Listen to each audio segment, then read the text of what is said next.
ये उड़ी उड़ी सी रंगत, ये खुले खुले से गेसू, तेरी सुबह कह रही है तेरी रात का फसाना। भारतीय इश्तियाल अंगेजी का मुंह तोड़ जवाब सिर्फ मुहाजिर जंग पर ही नहीं, इंफॉर्मेशन वॉर में भी पाकिस्तान की तारीखी फतह हुई। TGI-SPR अहमद शरीफ की बॉडी लैंग्वेज स्ट्राइक्स ने दुश्मन को जहनी मुहाज पर भी शिकस्त दे दी। Next time when you think of Pakistan Navy and the silent guy, please remember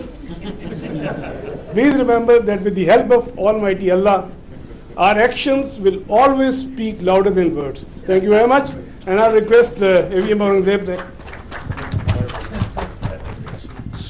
So the Indians didn't choose to come on the sea. Now you understand why.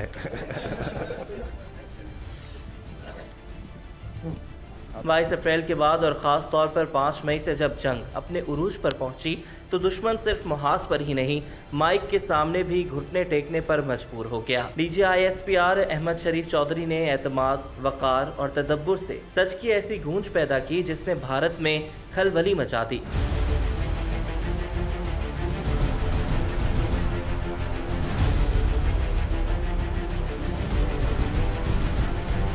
उनकी body language हर जुमले के साथ दुश्मन के बयानिए पर कारी ज़र्ब और हर लफ्ज़ में वो ताकत थी जो सिर्फ एक फाते कौम की अफवाज के तर्जुमान के लहजे में होती है। जब भारतीय तर्जुमानों की ब्रीफिंग्स शिकस्त खुर्दा लहजे में गुम हो गईं तो पाकिस्तान ने एक और मुहाज पर वाज़े बरतरी हासिल की। पाक फ़ज़ाइया के AVM जहाज़ेब ने भी 2 भरपूर ब्रीफिंग्स में बॉडी लैंग्वेज स्ट्राइक से खूब हिस्सा डाला। राफेल की तबाही, दुश्मन के एयर बेसिस पर फतह, मिसाइल के ताबड़तोड़ हमले और ब्रह्मोस स्टोरेज की तबाही, सब कुछ ठीक निशाने पर लगा। जब army chief general Asim Munir की क़यादत में मुसल्लह अफवाज हर मुहाज पर दुश्मन की आंखों में आके डाले खड़ी रहीं तो फिर जुर्रत के फैसलों से फतह के नताइज ही निकलते हैं। जब फतेह मिसाइल दुश्मन के ब्रिगेड हेडक्वार्टर को निशाना बनाए, जब पाक बहरिया की मौजूदगी दुश्मन को समुद्री हुदूद की तरफ कदम ना बढ़ाने दे, जब इलेक्ट्रॉनिक वॉरफेयर और साइबर जंग की खुफिया सलाहियतें सामने आए और दुनिया हैरान और दुश्मन परेशान हो जाए तो तर्जुमान की खुद एतमादी भी हथियार बन जाती है। Next time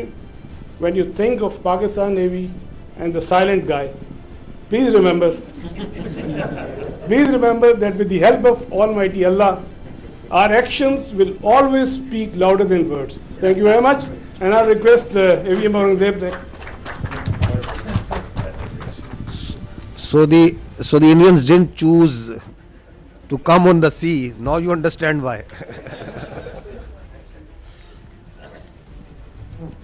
ये सिर्फ जंग ही नहीं बल्कि बयानिए की फतह भी थी जिसका सेहरा कमांडर अहमद शरीफ चौधरी के सर सज गया, जिन्होंने साबित किया कि सच जब वक़ार के साथ बोला जाए वो भी मिसाइल की तरह निशाना लगाता है।